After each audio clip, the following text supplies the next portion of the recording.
Dá, então podemos afirmar que contigo o prazer está garantido. Ai, adorei! Então, a questão é poder construir caminhos para o prazer, né? Hoje a gente ouve muitas expressões como ele é narcisista, é bipolar, é isso, é aquilo. É realmente isso ou é mau caratismo? Esta é a nossa pergunta. Minha querida, o sim é inconfundível. Homens não dão sinais confusos. O sim é sim.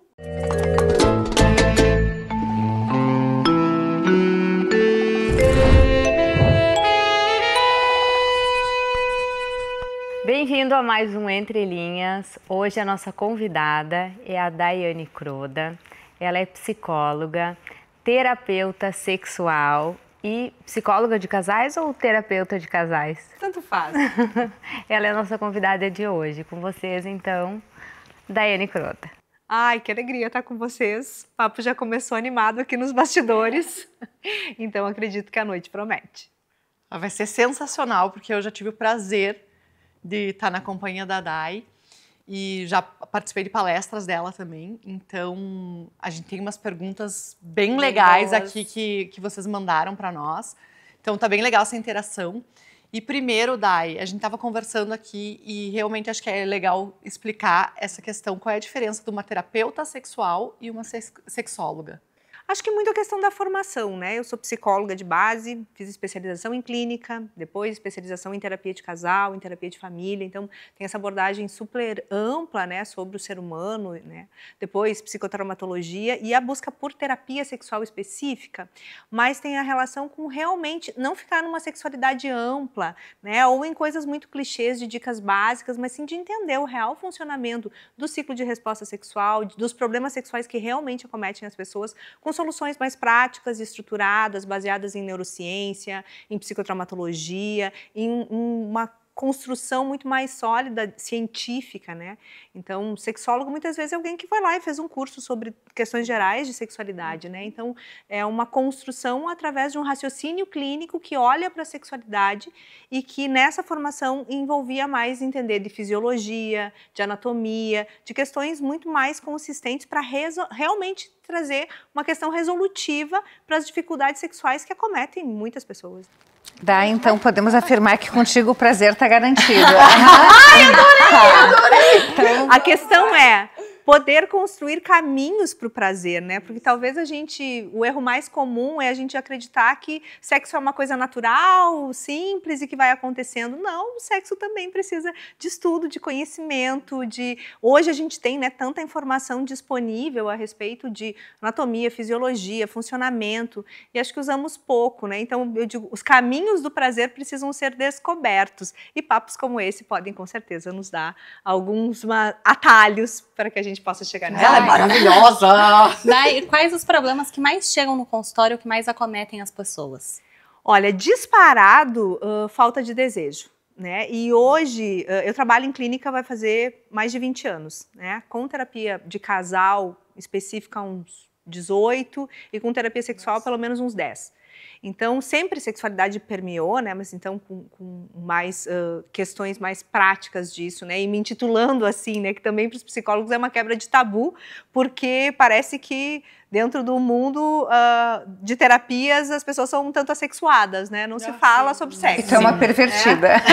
Então eu sou uma transgressora, né? Com relação à classe, que muitas vezes a pessoa passa um tempão em terapia e mesmo no médico, no ginecologista, às vezes no uro, no cardio. Quem que perguntou para você sobre saúde sexual de vocês? Quem pergunta assim, tua vida tá boa, como é que tá teu sono, tua alimentação, como é que tá tua nutrição? Quem pergunta, né? Como tá o sexo? Exatamente. Então é uma área muito negligenciada, né? Então, quando chega para mim, em geral, falta de desejo. Hoje, posso afirmar que de homens e mulheres, né? Nos últimos anos, a falta de desejo masculino tem ganhado um espaço significativo. Então, seja em relações longas, né, onde o desejo se perde, seja nos desafios pós-maternidade, que também é um tema que aparece muito, né? Então, o desafio de voltar a ser mulher depois de ter se tornado mãe e poder equilibrar esses papéis é algo que aparece bastante. E hoje, homens, né, com dificuldades de ereção, dificuldades de prazer, usando às vezes medicação, muito jovens, muita ansiedade de desempenho, né, que eu começo a ter muito medo do desempenho que eu vou ter no sexo, e homens cada vez mais jovens, né. Então hoje eu diria, questões de libido, tanto feminino quanto masculino, dificuldades pós-maternidade, e no masculino essas dificuldades de ereção ou de desempenho. E o que atribui alguma coisa, assim, que tu viu entre os teus pacientes, que existe, sei lá, uma ansiedade, tem alguma coisa, assim, meio geral ou não? Ou é muito específico sempre? É sempre muito geral, porque, na verdade, se a gente pensa, o sexo é fofoqueiro, né? Ele vai contar exatamente como nós estamos lidando com nossos recursos como adultos. O que me fez olhar para a sexualidade foi perceber muito isso, né? Que o sexo ele é muito metafórico e, ao mesmo tempo, muito linear na sua expressão, né? Ao saber da vida sexual de uma pessoa, você sabe exatamente como ela está lidando com a vida, como ela está lidando com o corpo, com o autocuidado, com as suas autorresponsabilidades, com as suas relações, com a sua relação com o prazer, com o desejo de estar vivo, com o quanto ela já se liberou das suas questões de família de origem, o quanto ela já evoluiu a nível de potência, seja profissional. Então, o sexo é fofoqueiro, ele conta muito. Então, o que tem de fio condutor quando a gente trabalha a sexualidade é que nunca é o sexo. Ele é a pontinha do iceberg, é onde aparece. E é onde, muitas vezes, aperta o sapato para que as pessoas busquem ajuda. Os homens, muitas vezes, estão em um movimento de ansiedade, estão numa dificuldade, numa crise de potência em outras áreas e não procuram ajuda. Mas aí, quando o sexo começa a dar problema, né, aí correm para olhar para isso. Então, o fio condutor é esse, né, o quanto olhar para a nossa sexualidade radiografa como nós estamos, tanto a nível individual quanto ainda mais a nível relacional, né? O sexo de um casal conta muito sobre como está essa relação, né? E isso foi uma das coisas que me fez buscar a terapia sexual especificamente, né? Sendo terapeuta de casal há muitos anos, eu percebia que quando eu trabalhava estratégias de comunicação, de resolução de conflitos, né, e conseguia resolver aqueles problemas que muitos casais traziam, eles melhoravam, essas questões que incomodavam melhoravam, e às vezes o sexo melhorava, às vezes não. Mas que todas as vezes em que se conseguia trabalhar as questões sexuais, todas as outras áreas da relação melhoravam. Então eu pensei, por que não buscar um caminho mais, né, assertivo, né, de realmente radiografar o problema e ir direto ao ponto, então podendo trabalhar desses dois jeitos, né? Ou vem das questões do casal e a gente vai olhar para o sexo, ou olha para o sexo e faz isso transbordar para as questões de casal. Foi o que me motivou, né, em função desse movimento inicialmente empírico, né, de estar na clínica e perceber, opa, esse casal melhorou tão mais que o outro, o que aconteceu? Sim, a gente trabalhou sexualidade direto. E essa abertura, né, daí sim, de poder contar isso para a classe médica, de poder divulgar esse trabalho com seriedade, aí, não como diquinhas ou, né, coisinhas que pudessem, né, saindo daqueles clichês. Apimentar a relação. Eu tenho um ranço com isso que a Nath sabe. Eu sei. Né? Quando me falam que a solução para resolver uma questão sexual é sair da rotina, Sim. não, e é o que mais falam, né? Com muitas romantizações, né? Tipo assim. é o contrário. Criar uma rotina sexual empolgante, é trazer o sexo para dentro da nossa vida, é dar a ele um espaço, é dar a ele uma importância, é dar a ele um aspecto lúdico, é investir no erotismo como um todo. Então, assim, quando eu vejo sexólogas dizendo, ai, não lá, pega um brinquedinho, vai para um motel, saia da rotina, aí eu fico pensando, gente, por quanto tempo isso se sustenta? Exatamente, não é uma coisa natural. E eu né? não vai tô virar uma dizendo, nova rotina também, eu não se estou tu dizendo tentar com sair isso que isso não é sempre. válido. Mas, gente, o que é excepcional, né? E o legal disso é quando é lúdico, quando é o diferente, e quando isso deve acontecer quando a relação tá legal, né?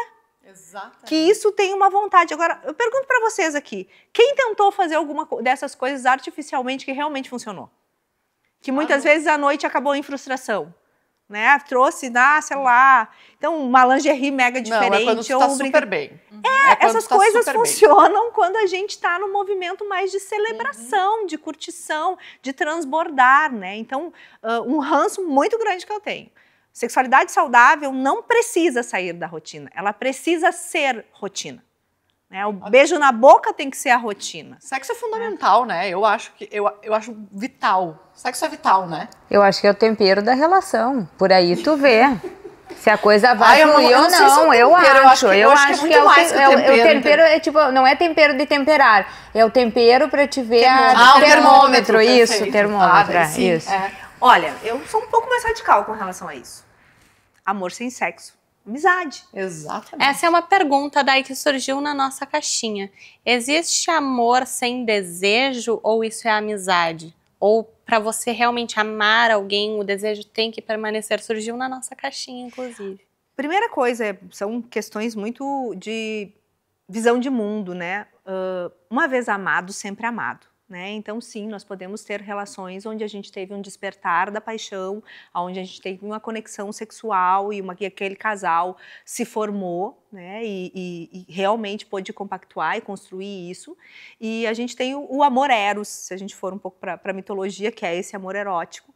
E nós temos o amor filos, que é o amor de amigos, de irmãos, de família. Sim, algumas relações, elas transitam do amor eros para o amor filos e então se transformam numa amizade. A questão é que esse espaço para o amor eros vai seguir aberto. E aí, provavelmente, vai ser, muitas vezes, o que acontece nas infidelidades ou situações mesmo de sair da relação. Então, às vezes é porque a relação se esgotou. Numa relação de casal saudável, sim, o desejo precisa estar presente, porque é ele que vai conectar, é ele que vai fazer. Eu sempre brinco que Deus foi muito sábio em colocar algo muito bom em algo muito complicado. Porque se não fosse essa química sexual, um homem não moraria com uma mulher.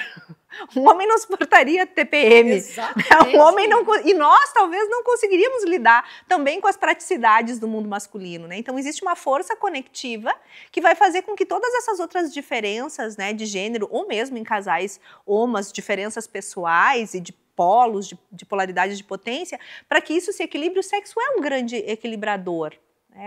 E aí, se a gente for olhar a nível de estrutura de casal, os casais em geral funcionam muito de dois jeitos, né? Eu sempre brinquei que isso era muito perceptível de cara, né? Que era, como diria minha avó, ladeira acima ou ladeira abaixo. Mas tem os autores que deram um nome bonitinho para isso, né? Falando de reciprocidade positiva e negativa. Então a gente pode olhar para isso, né? Um relacionamento, principalmente no início, a gente tem um alto índice de reciprocidade positiva, né? Então é aquela, uma coisa boa gera uma coisa boa. Então ele é gentil, você já espera ele toda linda, aí você elogia, aí o beijo é bom, aí o sexo é bom, aí a gentileza é no outro dia, aí eu te espero, aí eu sou condescendente. Uma coisa boa vai equilibrando com uma coisa boa. Ou começa um ciclo onde eu brinco que nós saímos da nossa posição de mamíferos superiores, seres pensantes que conseguem se relacionar, e viemos para o nosso lado mais instintivo de luta e fuga, né? Então eu me sinto ameaçado por algo e eu já vou para um combate, e aí começa a reciprocidade negativa, né? Então, o outro não faz o que eu quero, eu me fecho, se eu me fecho eu tenho pouco contato físico, se eu tenho contato físico eu acabo tendo uma rejeição sexual, dessa rejeição sexual gero mais distância, e aí uma coisa ruim vai gerando uma coisa ruim. Muitas vezes as grandes questões de casal, quando chegam inclusive no consultório, tu pergunta o que está acontecendo, nem sei onde começou, só sei que a gente não está mais conseguindo conectar. Então nós temos no sexo essa força conectiva que é um grande ativador de reciprocidade positiva.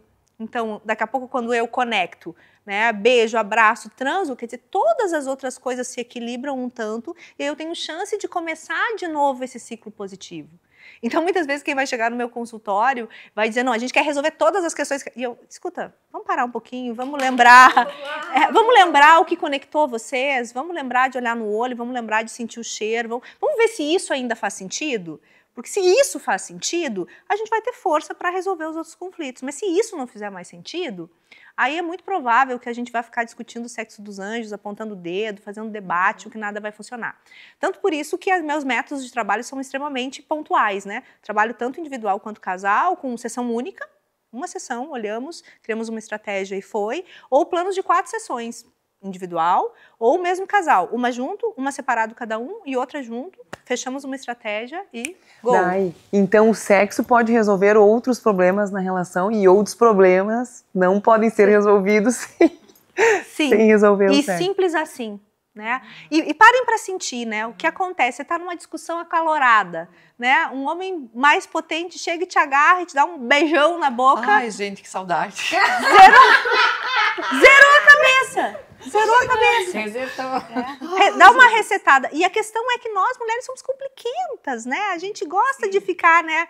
Ah, não, mas não sei o que... Então, muitas vezes os homens baixam a guarda e procuram esse movimento sexual instintivamente, né? Porque tudo isso que eu tô falando aqui, a gente sabe por dentro, né? A gente teima em não perceber. Mas quem tá numa discussão ali e vê que tem uma distância, que sabe que se aproximasse, né, um pouquinho, né? E aquela história vai dormir, daí encosta o pezinho, aí daqui a pouco vai chegando perto e aquilo desmorona, né? Mas quanto nós estamos disponíveis para isso, assim? Então, sim, simples assim. Ou então uma questão objetiva, né? A gente tava falando isso antes. O sexo pode estar até na agenda do casal. Ó, tal dia, tal hora, não aquela coisa, ai, vou ter aquela conquista, aquele romance todo. Como é que tu vê isso? Bom, primeiro, acho que uns passos para trás, assim, acho que isso entra na rotina sexual, né? Uma rotina empolgante. Eu acho que a gente precisa de tempo relógio como casal. É uma ilusão a gente imaginar que a gente consegue manter uma relação sem realmente se dedicar para ela. Como qualquer outra área da nossa vida exige, né? Eu brinco, um bom casamento dá trabalho, um mau casamento dá trabalho. A gente tem que escolher que trabalho a gente vai querer ter, né? Então, sim, o casal precisa ter um tempo. Talvez não um agendamento necessariamente para o sexo, mas é um tempo para que estejamos juntos, né? Para que a gente se lembre do que a gente gosta, de coisas em comum, né? A gente não pode esquecer que é uma sociedade de vida, um casal, né? Um namoro é um ensaio, então, de uma sociedade. Então, eu preciso ter tempo para conhecer o outro, para sentir. E sim, a sexualidade ela precisa ter um espaço, né? Principalmente se a gente lembrar que para nós mulheres o desejo sexual ele é responsivo. Né? Ele precisa de estímulo para acontecer. E esse talvez seja o nosso erro mais comum, né? A gente espera aquele desejo sexual espontâneo, né? Aquele fogo, nossa, que vontade de transar. Em geral, isso só acontece em 3 situações. Vocês imaginam quais? Bom, nós mulheres chegamos nesse fogo, em geral, em 3 situações. Conquista. Ah, quando a gente quer conquistar, né? A gente acorda o corpo antes de encontrar, né? Para realmente usar isso como força. Competição, né? Muitas vezes quando a gente se sente ameaçada por outra mulher ou por outra situação, ou percebe que a tensão tá indo, a gente, opa, né? Como eu brinco, puxa pelo quadril, volta aqui. Não é pelo estômago, né? Não. Pelo quadril costuma ser eu mais acho que é mais legal, né? Ou no pico da ovulação, né? Quando estamos realmente predispostas, né? Quem não fica mais derretidinha nesse período? Só que aí eu convido a gente a pensar, né? Se eu estou numa relação longa, não estou me sentindo nem um pouco ameaçada e tomo anticoncepcional.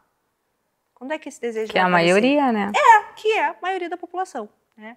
Então a gente tem que pensar que a gente precisa ter um espaço, porque o ciclo de resposta sexual, ele vai passar por isso, né? Pelo desejo, depois pela excitação, e o desejo é uma ideia, né? É um movimento cognitivo muitas vezes, né? Uma resposta que precisa desse clique para que o corpo comece a responder como excitação, para que a gente possa realmente ter o sexo com orgasmo e aí ter a resolução.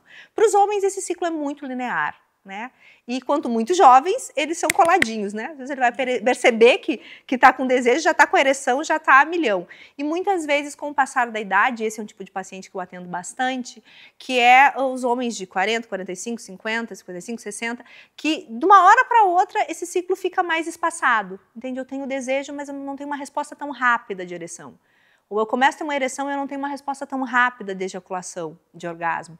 E às vezes eles se assustam com isso. E aí entram em ansiedade de desempenho, e aí começa a se preocupar muito com performance, e aí cria uma situação, muitas vezes, por não ter essa psicoeducação, sabe? De saber, olha, com 20 anos isso é de um jeito, com 30 isso é de outro, com 40 isso é de outro. Antes da paternidade isso é de um jeito, depois da paternidade é isso. Com você. E não é diferente, gente. E eu digo isso para os homens e eles riem muito. Eu digo, escuta, com 20 anos você comia um churrasco, tá? Gordura à noite, bebia cerveja. Como é que era a tua noite? Ah, tranquilo. Como é que tu acordava no outro dia? Ótimo. E agora? 40 a mais. Como? Come uma churrascada e toma uma cervejada. Como é que acorda no outro dia? Como? Quantos dias precisa para se recuperar? Entende? Essa resposta, né, do corpo a esse estímulo não é diferente na área da sexualidade. Né? Tu vai ter que aprender, né, a tomar uma cervejinha, tomar uma água, comer menos, né, saber que no outro dia tu não vai estar rendendo tanto. Então essa psicoaprendizagem também de entender esse ciclo vai fazer muito com que os homens possam não entrar nessa ansiedade de desempenho e poder ter uma questão muito mais organizada de perceber, opa, como é que eu funciono, né? Agora está diferente. E sim, às vezes é de uma semana para outra. Isso já vinha acontecendo, mas eles não percebiam. Aí vai ter uma situação específica que teve um agravante, por exemplo, sei lá, um grande estressor no trabalho, ou se alimentou mal, está com uma indisposição, teve alguma coisa que deu uma roubada de energia, né? E aí foi para o sexo e, opa, tá diferente. E muitas vezes isso é o início de um problema sexual, porque aí eu crio um trauma daquilo, e daí a próxima vez eu já vou preocupado, e aí tá mais na cabeça do que no corpo, e isso para homem não funciona, se ele tá na cabeça, ele não tá no corpo, não vai ter ereção, e aí daqui a pouco começa a ter um problema simplesmente porque eu não reconheci. Opa, ontem quando eu tentei entrar em campo, eu não tava com o time completo. Né? Tinha tal e tal e tal situação. Essa é uma outra pergunta que os homens dizem. É possível jamais broxar? O que vocês acham? Jamais? Um homem jamais broche? Eu acho que é normal. Eu acho que é normal. Natural, né? O imbrochável foi bom. Natural, né? Eu acho que é normal. Imbrochável, você é imbrochável.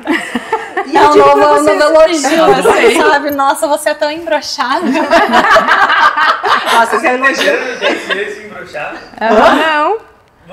Do Bolsonaro, vocês não lembram? Não. E ela, tu entendeu, né? Eu não. Eu também não. Eu não sei em que contexto ele é. falou isso, mas ficou marcado na minha cabeça. Mas eu gostei do Ele termo. costuma falar essas coisas. Embroxável. Mas imbrochável é muito legal, é um baita termo. Mas acho que não existe, né? Existe. Existe? Eu acho que existe. Um homem que tem um autoconhecimento suficiente para não entrar em campo quando não tiver com todo o time em ordem, não vai broxar. Exatamente. Ah, mas ele também não vai jogar. É, mas aí... Mas ele não vai jogar, mas ele sabe. Ele Não, sabe ele- porque Ele não vai, ele não vai ele jogar vai ser- com o time titular, mas ele ainda tem muitos muitos recursos. outros recursos.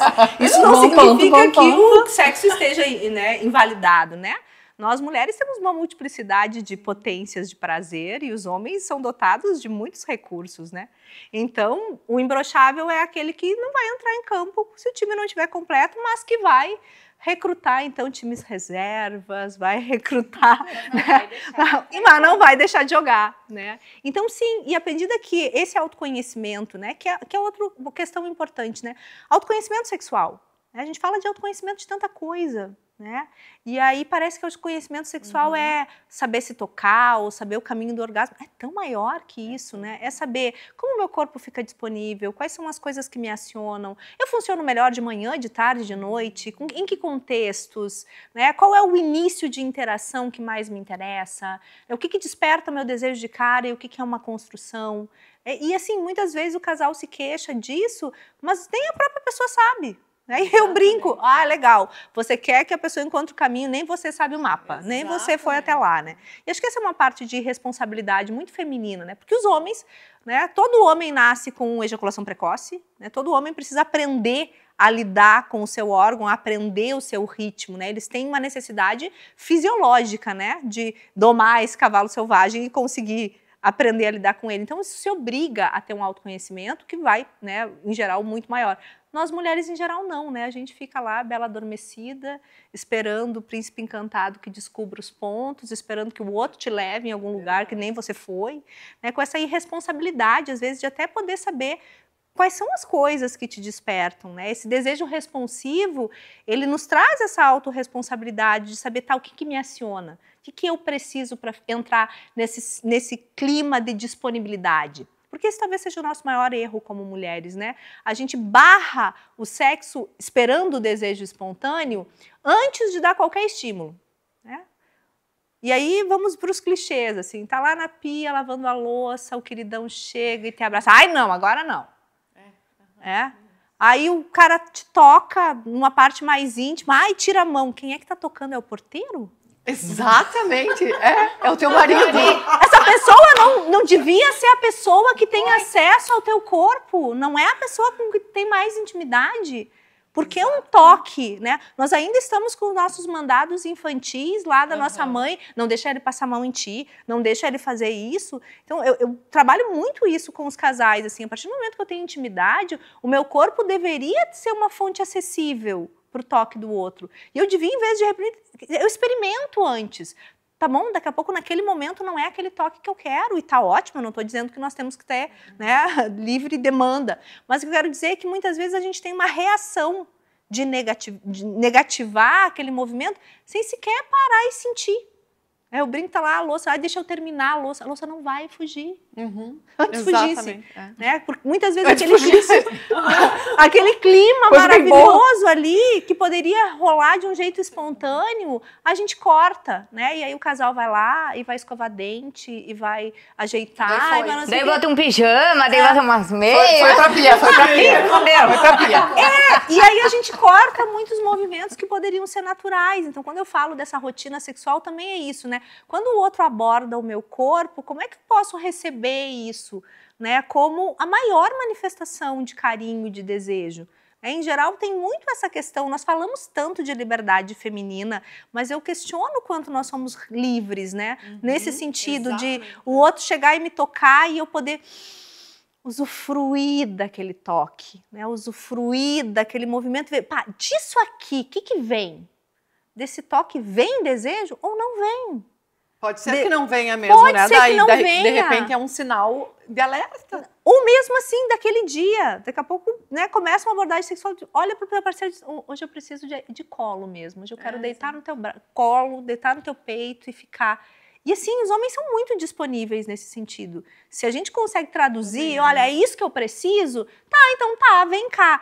E quem vai dizer que depois que eu recebi o colo, eu não posso querer algo? Exato. Porque, Melhorou, porque né? o colinho vai, né? Vai te levando Porque daqui a pouco. Precisa desse. É verdade. O sexo precisa desse movimento de eu me sentir seguro, de eu me sentir acolhido. E nós, mulheres, a gente está com 1000 coisas na cabeça, muito enlouquecidas em 1000 coisas. Assim. Então, realmente, esse desacelerar para poder ter essa curiosidade com o que será? Né? Por que uma relação nova é tão excitante? Porque a gente está no auge da curiosidade. Né? A gente está, como será que vai ser? Como será que vai beijar? Como é que será que vai encostar? Como é que será que vai começar? Essa curiosidade, ela nos traz neurobiologicamente para um movimento de abertura. E a imaginação também, né? Daí que vai fluindo aqui, tu vai imaginando e tu... Às vezes nem vai ser tão bom assim, né? Mas tudo que tu criou na tua cabeça, enfim, eu acho Ou seja, tem um erotismo que é feito por ti antes e que é oferecido a esse parceiro com quem você tá, que aproveita. E aí, numa relação estável, a gente quer que o outro faça tudo, né? Aí o outro tem que despertar o meu desejo. Não!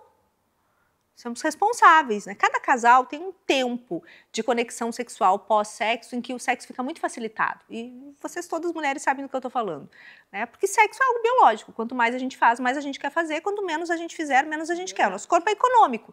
Não tá produzindo, não está gastando, não está produzindo. Então, em geral, isso tem a ver com 2, 3 dias ali em que esse terreno está muito fértil, né? Em que o toque vai facilmente acelerar os movimentos de desejo, né? Então, se a gente é esperta, nesse tempo a gente proporciona momentos onde a gente tenha interações que possam acordar o nosso corpo. Que não necessariamente sexo, mas um beijo mais robusto, um toque, uma troca apimentada de mensagens, algum movimento que faça o nosso corpo dar uma ativada para se permanecer disponível. E a partir disso, a gente fica curiosa. Agora a gente já vai para casa e diz, não, hoje não, pelo amor de Deus, já fiz isso, já fiz isso, já fiz aquilo, sexo vai para o fim da fila.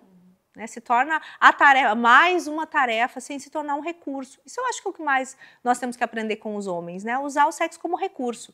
O homem não, independente de como foi o dia, em geral, a energia tá lá para dizer, bom, se tudo foi ruim, pelo menos um sexo bom, eu tô disposto a ter hoje. E a gente às vezes não pensa assim, né? Coloca isso como mais uma tarefa, né? Como mais uma coisa para colocar. Claro, vai depender da relação, vai depender como estamos, vai depender, obviamente, do autocuidado. Uma mulher exausta, né, que não tira tempo para si, que não tem o prazer na sua vida em outras áreas, ela não vai abrir esse espaço para o sexo. Passa por gostar de comer, ter boas companhias, se nutrir com outras mulheres, se sentir bonita, se sentir competente, trabalhar bem. Quer dizer, realmente tem um conjunto de coisas, né, que tem a ver com o nosso autocuidado, de um jeito geral, que vão deixar a gente mais disponível para o sexo.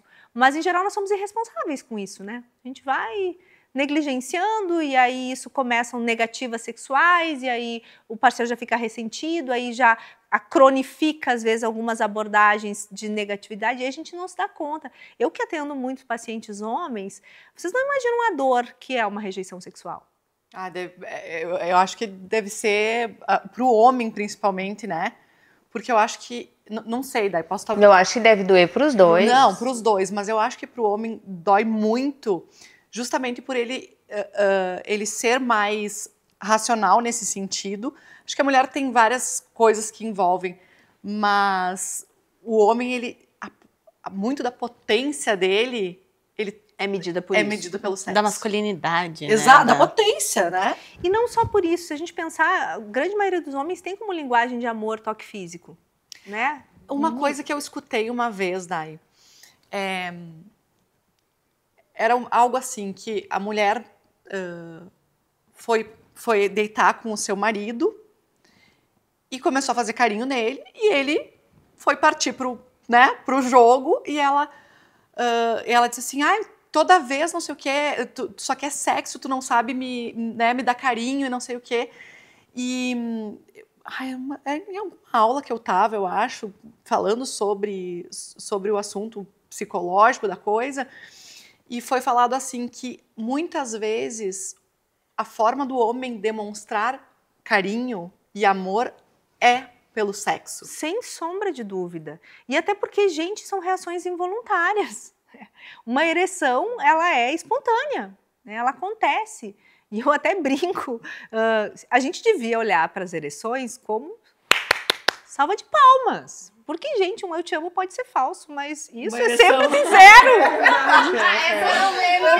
Maravilhosa, te amo. Se a gente puder olhar para o desejo do outro como um máximo de qualificação, né? O corpo respondendo a você do jeito mais positivo, é o jeito mais visceral dele dizer como você é linda, como você é gostosa, como eu gosto do cheiro, como eu gosto do toque, como eu quero estar aqui. Então ele só quer sexo. Não, ele quer sexo contigo. Porque esse homem poderia sair e ter sexo com qualquer outra pessoa. Não é, sexo é uma coisa difícil de se conseguir, né? Inclusive sexo pago, que seja. Ele está ali, ele está disponível, o corpo dele está reagindo a você, e muitas vezes nós temos uma educação repressora que diz, não, sexo é uma coisa, amor é outra. Carinho é uma coisa, sexo é outra. Não, realmente é isso. Você não tem como, um homem não tem como, então eu vou pensar na minha avó de biquíni e vou tocar ela e vou... Se a gente muda essa perspectiva, e é muito do que eu trabalho com as minhas pacientes no consultório, é assim, ver a ereção como um elogio, como um ato de afeto, sim. Que legal. Como um movimento de dica. estar junto. Muito legal. Né? Eu chego a escutar as palmas quando vejo uma ereção. Chegou a ouvir a salva Coisa de linda, palmas. né? Coisa linda. Lindíssimo, né? É um corpo reagindo. E o quanto a gente perde da gente não parar e apreciar isso. Né? E desafio vocês, a próxima bendita ereção que vivenciarem, olhar para isso e dizer uau, e convidar o corpo para saber assim, o que eu sinto. Não, se vocês disserem uau, homens, se vocês disserem uau, eles já vão pro céu em segundos. Deus, o homem não precisa de mais nada na vida. Exato, né? Ai, adorei. Uau, não tava no vocabulário. Uau, é bom. Ganhei um ano.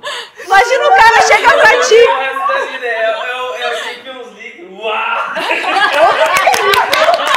Aí, gente, eu não tô falando, não é uma fala vazia. Temos homens que podem testemunhar essa questão. Experimentem experimentem o uau, né? Então, experimentem o uau, mas experimentem sentir no corpo o uau. Experimentem perceber o que acorda no corpo de cada uma quando eu vejo um olhar de desejo, um corpo, uma respiração demonstrando o impacto. Quer dizer, ele foi de 0 a 100 com a tua presença. E, sinceramente, se isso acontece sem nem te tocar, gente, é palmas... É verdade. Né? É o máximo do nosso poder. É o uau. Eu digo pra vocês que eu gosto de dar uma distanciadinha assim e uma apreciada, né? Eu cuido desse momento, dar uma distanciada e dar uma... Aquelas que querem testar o marido agora. Pelo amor de Deus, vocês só contem... Eu sou mal hoje, não dá. Hoje não dá. Nossa, aqui. Mas amanhã tu nos conta. Amanhã. Bom, mas eu acho que tem uma coisa que tipo, talvez pra vocês é meio incompreensível. Mas eu lembro vividamente de uma vez que eu ouvi uma conversa de 2 amigos meus falando que era tipo assim, ó, o sentimento da rejeição ele é muito maior do que vocês conseguem imaginar, porque tipo assim, eu escolhi ser monogâmico e eu escolhi fazer sexo somente com uma pessoa. Então, para muitos homens é tipo assim, talvez eu não vá ter muitas oportunidades de fazer sexo com qualquer pessoa. E daí a única pessoa que eu posso fazer sexo e que voluntariamente eu escolhi fazer sexo não quer. Não quer fazer. Então, tipo, e inclusive talvez, sei lá, dependendo da religião, até masturbação não é uma possibilidade, entende? Então, tipo, é uma facada realmente. Tipo, eu ouvi aquilo e eu fiquei muito reflexivo sobre essa fala do tipo, cara, não é só... realmente muito doloroso em um nível muito mais... E a gente precisa pensar nessa questão do respeito, né? Porque se nós temos um contrato monogâmico, como a maioria das relações então quando eu me nego a cuidar da minha sexualidade, eu estou negligenciando a sexualidade do outro, né? O meu não, ele implica na não atividade sexual de outra pessoa, que está escolhendo fazer isso só comigo. Então eu no consultório, eu sempre digo isso, com essa clareza para as mulheres que eu atendo, né? Tipo, olha, a partir do momento que tu diz um não, tu está dizendo um não para a sexualidade de outra pessoa. E que muitas vezes é um não vazio, porque se você pudesse simplesmente respirar e se dispor ao toque e começar a beijar e começar a abraçar e permitir que a tua cabeça desligue do dia e viva aquele momento, você provavelmente, vencendo essa resistência inicial, se entregaria a um sexo bem legal. Né? E aí eu brinco que muitas mulheres ficam nessa questão. Eu tô evitando, eu tô cansada, hoje não. Aí passa 20 minutos dizendo não, a criatura não desiste, né? E aí às vezes acaba transando. Aí eu brinco que a gente tem que lembrar daquele livro do Paulo Coelho, 11 minutos, né? Ele fala que, em geral, uma relação de um casal estável, que tá junto há muito tempo, o sexo em si não dura muito mais que 11 minutos. Vamos botar 15, né? Gente, com 15 minutos tu matou o problema. Aí tu fica meia hora dizendo que não, porque tá cansada e ainda vai gastar mais 15 minutos transando, já se foram 45, quando você podia ter abreviado. Não tô dizendo com isso que a gente precise se violentar ou passar por cima, né, da dificuldade do dia. Mas assim, pelo menos, por respeito, né, à disponibilidade do outro e ao compromisso de ambos serem um par sexual, se expor, tá, me beija, me abraça, deixa eu te tocar, deixa eu te cheirar. Bom, aconteceu isso. Olha, realmente hoje o corpo não acordou. Beleza, o homem vai lidar com isso de um jeito legal. Sabe? Agora tu dizer o não. Agora o não, sem tentar, eu nem beijei, eu nem abracei, eu nem toquei. E muitas vezes tem isso, os homens chegam com um toque direto, né, nos genitais, ai meu Deus, eu brinco, é o porteiro que tá botando a mão? Não, né, é a pessoa que tem liberdade contigo, né, você pode dizer, olha, eu prefiro que seja assim, pra mim é mais excitante desse ou daquele jeito, mas às vezes o outro quer começar assim. Agora, por que tem que ser sempre do nosso jeito? Quanto eu não posso ceder nesse quesito de experimentar? Então, acho que uma das grandes dificuldades para nós como mulheres no sexo é a falta de curiosidade. Somos muito pouco curiosas. E aí? O que eu vou sentir? E o que eu vou achar? Como eu vou reagir? A gente tem muitas ideias prontas, daquele jeito. Já veio querendo. Meu Deus do céu, só quer isso. Não vê. Então, ressignificar essas coisas, né? Ver a ereção como uma salva de palmas, poder olhar para isso. Eu tô imaginando esse momento. Uau! Parabéns. Uma levantada de sobrancelha já ganha o mesmo. Tá. Eu não consigo levantar uma sobrancelha. As duas? É o O cara já vai se olhar todo dia no espelho. Vai falar Uau! Hoje eu tô uau! Mas eu gosto muito. Tu cresce 20 centímetros, né? Eu gosto muito daquele poeta que diz que nossas diferenças se acabam no quarto em cima da cama, né? E acabam mesmo, Ai, né? que delícia! Sexo é muito ativador de reciprocidade positiva nesse sentido, de validação, né? De também desconstruir essas nossas imagens internas, né? Porque talvez esse seja... Quando a gente conhece alguém, a gente está começando a se relacionar com uma pessoa, a gente oferece os nossos melhores olhos, né? Nós realmente olhamos para o outro procurando o que ele tem de bom, a gente fica curiosa pela interação. E muitas vezes a gente tem esse descuido numa relação mais longa, né? A gente para de olhar, para de admirar, para de emprestar esses melhores olhos para realmente olhar. E o sexo é um momento que predispõe muito isso, né? Um elogio, uma percepção, né? Poder estar ali, poder o outro perceber como o teu corpo reage ao toque, ao cheiro, ao movimento, enfim. Isso tudo é tão conectivo e tão mostra o que eu sou agora, né, que a gente negligencia de um jeito muito significativo. Então, eu digo, nós nos afastamos da nossa maior potência relacional, né? Todos os grandes conflitos de uma relação de casal poderiam ser desmanchados num olho no olho, né? Num ainda eu tô aqui, olha, eu sei que tá difícil, mas... né? E muitas vezes o que eu vou fazer numa sessão única de casal, por exemplo, é ajudar o casal. E tá, mas por que vocês se escolheram? Esses motivos ainda estão aqui? Bom, se isso ainda está aqui, todo o resto a gente resolve. Mas a gente vai resolver a partir de um lugar de segurança. Porque o que faz com que a gente se afaste, inclusive sexualmente, é que eu começo a questionar que é melhor estar fora, que eu não devia mais estar aqui, que o outro não é tão bom, que, né, eu acho que não. E isso para uma relação é corrosivo. Né? Eu preciso estar com a pessoa. Eu brinco que quando eu conheço um casal, né, e eu pergunto, tá, mas o que te fez escolher ele? E a pessoa não tem na ponta da língua. Essa relação enfraqueceu. Eu preciso saber de cara. Os homens vão dizer, nossa, é um arraso, é a pessoa com quem eu mais gosto de transar. A cama foi avassaladora. É um ponto. Ai, mas é sexo. Sim, é o que preenche. Uma relação onde um homem consegue dizer, olha, primeiro foi o sexo, depois foi o resto, é uma relação que vai ter uma enorme força. Eu ia te perguntar isso, Dai. Filho não segura casamento. Sexo segura? Sexo sim. Sexo sim.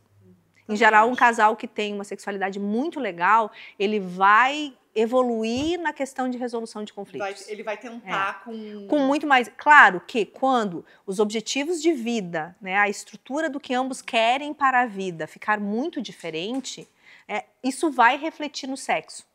Né? Porque o grande desafio das relações longas é que as pessoas elas vão mudar ao longo do tempo e que elas mudem na mesma direção. Né?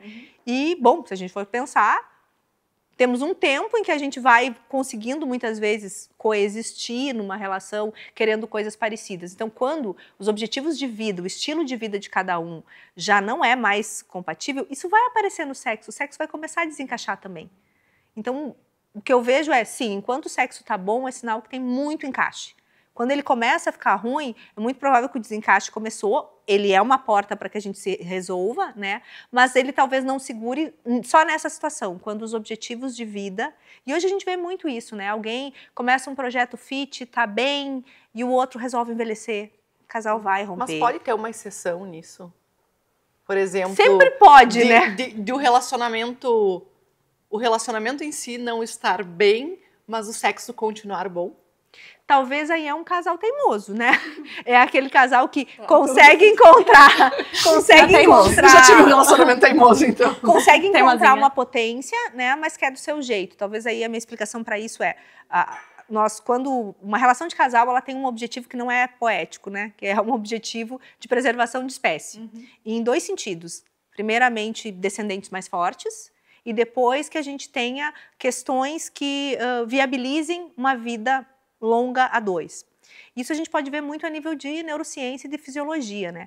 Os casais que têm uma química forte são casais que têm sistemas imunológicos muito diferentes. Né? Então, isso significa que eles se expuseram na vida a coisas muito diferentes. Então, aquela química irresistível, ela se dá com a pessoa que tem um sistema imunológico completamente diferente do teu. Né? Isso significa... E a gente identifica isso pela saliva. Por isso o beijo é algo tão importante. Quando o beijo casa, aquele beijo fitness, sabe? Aquele que dá vontade de tirar a roupa e fazer o cardio. Quando tem beijo fitness, significa que através de algumas substâncias que a gente tem na saliva, o corpo identificou que aquela pessoa é um potencial para ti, que ela tem uma complementariedade. Claro que isso vai significar que ela teve estratégias de lidar com a vida completamente diferente das tuas. Então, é muito provável que a convivência com essa pessoa não seja muito fácil. Porque, então, se você descansa ficando em casa, provavelmente essa pessoa descansa na balada. Se você tem a estratégia de falar muito, provavelmente essa pessoa tem a estratégia de ser muito quieta. Então, é muito comum que sistemas imunológicos muito diferentes são pessoas que usaram estratégias de vida diferentes. Um é mega aventureiro, não para, e o outro é super caseiro. Isso fez com que os sistemas imunológicos ficassem diferentes, né? Ali tem Por isso temos que, uma pergunta da plateia depois. que a convivência fica, né, mais dificultada muitas vezes. Então, um casal que tem uma química muito forte, ele vai certamente ter estratégias de enfrentamento de vida muito diferentes. Então, eles vão ter, muitas vezes também, se são pessoas muito potentes, estratégias igualmente válidas, mas muito diferentes. A gente quer sair daqui para o Bourbon, um vai dizer, não, pela avenida, muito mais fácil, muito mais rápido. O outro, não, pega uma perimetral aqui, atalha tudo. Os dois vão chegar lá. E eles vão estar olhando, não, um vai estar olhando para a paisagem, outro vai estar olhando para menos semáforos, quer dizer, vai ter mensurações diferentes e provavelmente um vai querer convencer o outro, não, por aqui é melhor. E se tratando de casal, se a gente está no mesmo carro, a gente vai ter que decidir um caminho. E um casal que saiba negociar vai dizer, beleza, vamos pela avenida hoje, amanhã vamos... Qual é a questão mais importante? É tempo. Bom, então o teu caminho é melhor. Qual é a questão mais importante? É paisagem. Não, então o meu é melhor. De a gente poder ver que não tem um melhor absoluto, tem um melhor que preenche o objetivo. Então, um casal com muita cumplicidade, com muita química, ele vai ter isso na saliva. Isso é importante por duas coisas, né? A primeira, sistemas imunológicos diferentes vão criar descendentes mais fortes. E para a biologia quer o sexo para que a gente possa se reproduzir.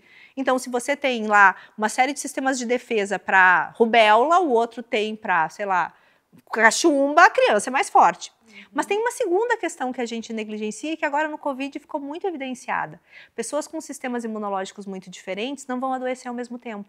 Então vão poder ser apoio uma para a outra. Nossa, por isso que vocês veem que casais com muita química não pegaram Covid na mesma época. Um estava com Covid e o outro não.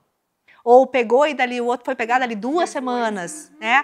E vocês observaram isso? Muita gente diz, mas eu estava dormindo junto, eu estava com aquela pessoa e eu não peguei. Por quê? Porque você tem um sistema imunológico muito diferente. Então, esses genes precisaram se modificar, né? Para até que o teu organismo reagiu. Então, a gente vai ter alguém super, com digamos, sistema digestório super sensível, casado com alguém que pode comer pedra. Né? Isso é ótimo, porque se vocês viajarem, um vai passar mal de cara com a comida diferente, o outro vai poder segurar. Em compensação, o outro vai ser mega alérgico. Entrou no quarto, já estourou uma renite. Tem mais química, são sistemas imunológicos muito diferentes. E isso é uma estratégia biológica para a sobrevivência, tanto dos descendentes, que vão ser mais fortes, quanto da gente mesmo, que eu vou poder, quando eu adoecer, o outro vai estar bem. Daí, pensando nisso também, eu fiquei pensando, qual o conselho mais inusitado que tu já deu no consultório para alguém ou para um casal, enfim? Olha, eu tenho uma coleção. Porque, certamente, eu sou muito transgressora de muita coisa. Então, eu acho que talvez o mais inusitado é que não existe receita de bolo. Para um casal, talvez eu vá dizer, olha, vocês têm que ficar grudadinhos, vocês têm que fazer tudo junto, vocês realmente têm que investir em estar completamente conectados e terem um mundo muito parecido. E talvez para o casal seguinte eu diga, olha, vocês são muito livres para apimentar essa distância, vocês têm que ter muitas atividades externas e fazer muita coisa diferente. Então, eu acho que o conselho diferente é justamente porque cada casal vai ter uma complementaridade muito significativa. É um gráfico de música que tem alguns fatores, compatibilidade psicológica, gostos afins, compatibilidade sexual, projeto Happy Family. Tem casais que a força do casal é que eles têm um projeto de vida, de ter uma família, de ter a casa onde vão receber os netos, de ter um projeto a longo prazo. Um casal que tem força nisso, por exemplo, passa por algumas crises cotidianas, por períodos de falta de desejo, bem, porque eles têm uma força ali. Para outros casais isso não tem valor nenhum, o que tem valor é eles estarem fazendo muitas coisas junto, ao mesmo tempo. Outros têm muita habilidade de negociação, então realmente essas outras coisas pairam. Outros, a força é sexual mesmo. A coisa tá ruim, é melhor transar e vai ficar tudo bem. Então a gente pode ver que cada casal já se forma com as suas pontas e potências. Um grande erro, muitas vezes, em processos terapêuticos, e às vezes até nos processos individuais que a gente acaba buscando, é que alguém de fora vem trazer uma receita de bolo. Né? Então vocês vão ouvir as coisas clichês de façam mais coisas junto. Isso é ótimo para uns casais, para outros eles vão se matar. Né? Outros vão dizer assim, não, façam muitas, tenham muito contato com amigos. Para alguns casais é super bom ter modelagens de outro casal, para alguns casais que são muito diferentes, está muito próximo dos amigos, vai convidar eles a fazer rotinas que eles não vão se encaixar. Então, assim, a gente precisa ter esse cuidado de saber que uma relação de casal é algo tão sagrado, tão único, que a resposta tem que estar no próprio casal. E aí eu trago um alerta que é quantas vezes os processos terapêuticos individuais, quando a gente busca uma terapia, a gente acaba dificultando a nossa relação de casal, porque a gente deixa a opinião de outra pessoa, um terapeuta, medir as ações do nosso parceiro. E alguém que mesmo que tenha conhecimento, que mesmo que esteja bem intencionado, nem sempre está com as suas dores tão bem tratadas, com a sua representação de feminino e masculino. Eu atendo muitos casais que o problema do casal é que algum começou a fazer terapia com algum terapeuta que não tem um relacionamento amoroso muito legal.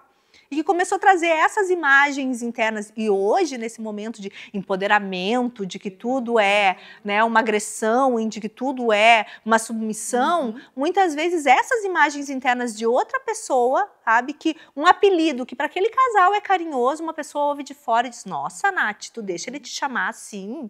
E aí isso transforma você mudar o teu olhar. E aí você começa a achar aquilo agressivo. Aquele elogio, às vezes, é maravilhoso. E essa questão que tu comentou até, né, um pouco dessa energia feminina, essa energia masculina que se fala tanto, né? A mulher empreendedora, ela tem muita energia masculina e pro casal se dar bem e tem até a questão do sexo, né, mais, né, funcionando, ela tem que ser feminina, ela não pode ter essa... Como é que tu enxerga isso? Loucura! É, né?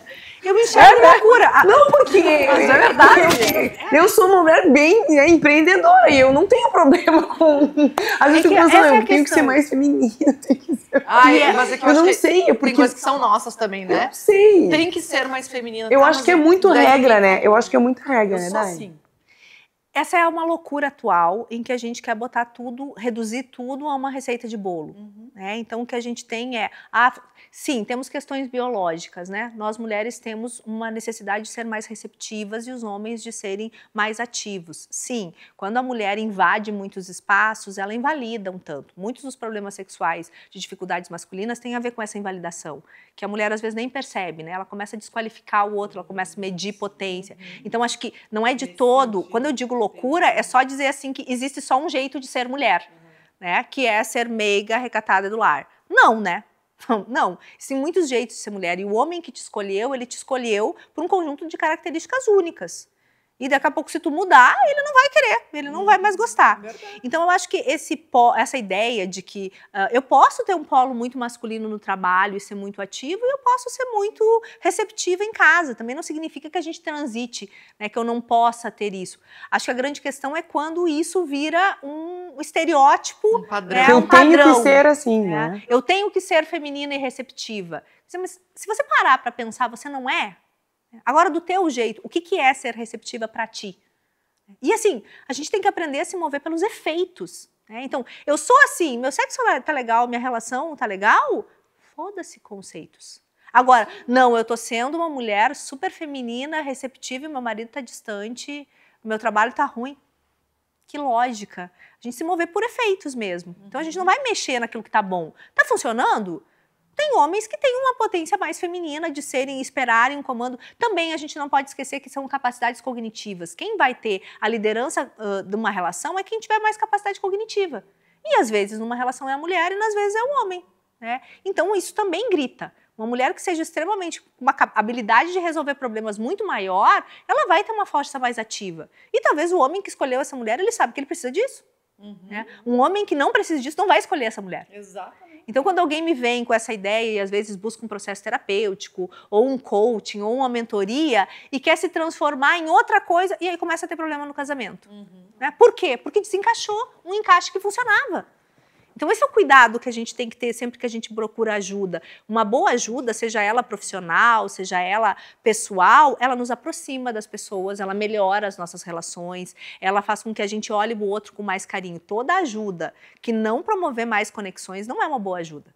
E eu vejo muito processo terapêutico, coaching, mentoria, em que as pessoas ficam ensimesmadas. Né, a história agora do tudo é tóxico, tudo é complicado. A gente tem uma pergunta aqui exatamente sobre isso. Eu não achei mais ela, então eu peço desculpa. Achei, agora.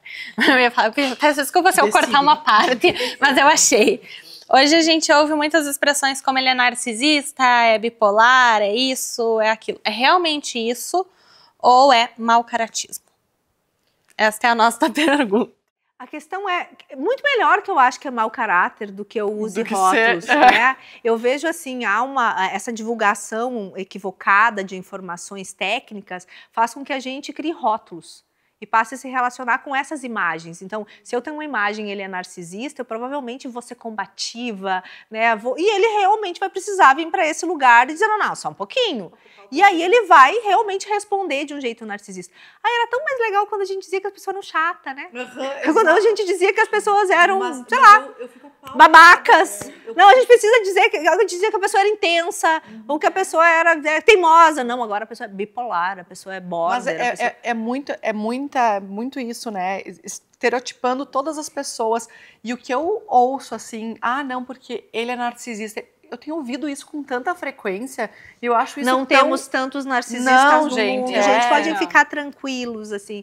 Todos nós somos narcisistas para alguém em algum momento. Exato. Todos nós somos tóxicos para alguém em algum momento. Todos nós somos bipolares em algum momento. Eu sou completamente contra qualquer estrutura diagnóstica porque ela nos deixa completamente engessados, né? Inclusive para quem tem o diagnóstico. Então, a pessoa que se apropria, eu sou narcisista, eu sou bipolar, ele não tem mais o direito de ser equilibrado, ele vai ter que responder essa imagem interna de ser bipolar a vida inteira. Então, sim, casos extremos, uma psicoeducação diagnosticado por psiquiatras formados, que passando por mais de uma opinião, eu sou favorável, aí tomando uma medicação que realmente mostrou efeitos terapêuticos reais, sim, aí eu vou poder olhar para isso. E se é um diagnóstico, eu posso tratar e deixar de ser ou aprender a lidar com esses sintomas de um jeito em que isso não seja mais o que define a minha vida.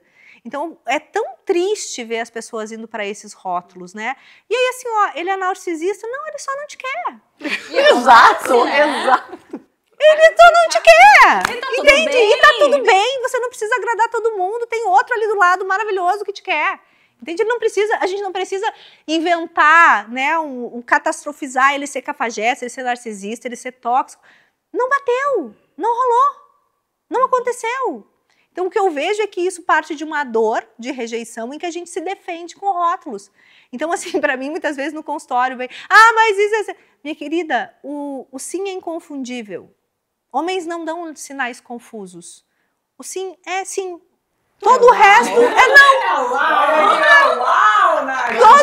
Todo o resto é não. E assim, às vezes, em vez dele ser mau caráter, às vezes o cara tá tentando ser gentil, às vezes o cara foi um sexo bom, e sim, ele vai te deixar por ali. E se você topar, você é uma adulta, você tá topando estar ali. Né? E aí a gente vai, não, ele é narcisista, ele é tóxico, ele me dá mensagens duplas. Não, ele te manda mensagem na terça e não manda no sábado. O que tem de duplo nisso? Tá bem claro, você é a garota da terça. Você pode topar e pode ser divertido e adorar, fazer um uau até de repente virar a garota do sábado. Exato, olha aí. Ou você pode dizer, não, eu não topo, eu quero o cara que me dê os horários nobres. Agora, é tão complicado que a gente olha pra isso. Tão simples essa análise, né? Nossa, vocês são muito longe, porque não é assim na cabeça, né? Agora, segunda, terça, quarta, não existe isso. Eu queria na cabeça na hora. Não era assim que O homem é o homem das cavernas, é o Dadá, entendeu? Ele não pensa. Mas o que eu quero dizer é, as mulheres ficam interpretando, então, o cara só me procura durante a semana e não me vê no final de semana porque ele é tóxico, porque ele é narcisista. Não, ele não te promoveu a namorada, ponto. Ele não te quis. Qual era a pergunta da produção? Você falou muito antes sobre a questão biológica da química, mas ela pode se construir ao longo do tempo, porque tem muitos casais, que todo mundo conhece algum casal que é aquele casal que faz tudo junto, é igual. Tu olha para os dois, eles são iguais, eles têm a mesma rotina, os mesmos hábitos, gostam das mesmas coisas, e isso tem uma construção. Mas tem pessoas que elas não estão biologicamente aptas a serem um casal, mas é possível a gente construir essa química e ela ser tão forte quanto a biológica? Não. É possível construir um sexo bom e satisfatório dentro de uma relação onde a química não é o principal. Isso sim, né? Então, Perdida. Sim, se um casal que não tem uma química inicial, mas tem muitos outros fatores relacionais que corroboram, eles podem sim, a partir do momento em que constroem uma prática sexual satisfatória, eu gosto disso, eu gosto daquilo e tal, eles podem construir uma sexualidade muito legal. Entende? Mas eles sabem que eles vão começar o sexo numa neutralidade, que eles vão chegar a um ponto, e eles podem ter níveis de prazer por uma questão de terem aprendido a transar bem juntos, né? Mas não vai ser a mesma coisa da química. Isso a gente pode pensar, enfim, aquele afilhado da tua mãe que todo mundo queria que você namorasse, porque seria um casal tão bonitinho, né? E vocês não têm química nenhuma, porque vocês se machucaram no mesmo balanço, pegaram gripe na mesma época, né? Quer dizer, o sistema imunológico é muito parecido. Ah, daí ele vai fazer um intercâmbio na Austrália, fica 6 meses, e aí ele volta interessantinho. Porque o sistema imunológico mudou um pouquinho. Né? Então, não estou dizendo que para todo casal a química tem que ser avassaladora. Estou dizendo que é muito mais fácil quando tem sistemas imunológicos, né, diferentes, o que vai tornar a relação mais desafiadora. Então aí a gente tem esse poder de escolha. Eu quero alguém com sistema imunológico mais parecido, estratégias mais parecidas e fazer uma construção do sexo e ter uma relação mais tranquila, que pode ser ótimo. Ou eu quero a montanha-russa de emoções, eu quero toda vez que entrar no carro ter que discutir qual é o caminho que vai para o Bourbon, porque os dois vão ter opiniões diferentes, mas ter um sexo espetacular a partir disso. E também pode ser que com a química você perceba que ela também pode ser construída na prática sexual. Às vezes uma química muito grande, mas a mecânica do sexo não funciona tão bem. E aí, às vezes, isso faz com que a química também vai esvaecer. Sempre que existe uma questão de encaixe. Tanto encaixe... se a gente for pensar fisiológico mesmo, né? Uma pessoa muito grande com uma pessoa muito pequena, enfim, tamanhos proporcionais, enfim, quanto encaixe de prática mesmo, como eu gosto, né? Um gosta de um sexo mais amorzinho, o outro gosta mais do pancadão, e um não conseguem transitar, né? Ou algumas práticas sexuais que para um são extremamente prazerosas e para outro não. Então, assim, sexo é algo muito complexo nesse sentido, né? Claro que quando se tem curiosidade, quando se deixa o corpo falar, quando a gente consegue ir para esses lugares, é muito provável que a gente consiga fazer essa construção. E aí, talvez um dos pontos importantes é, a gente não investe em comunicação sexual, né? Porque a hora de conversar sobre sexo não é quando acabou dizer, e aí, foi bom pra você, né? Porque nessa hora, né, gente, melhor dizer que foi bom, né, e dormir, né, ou ir embora feliz.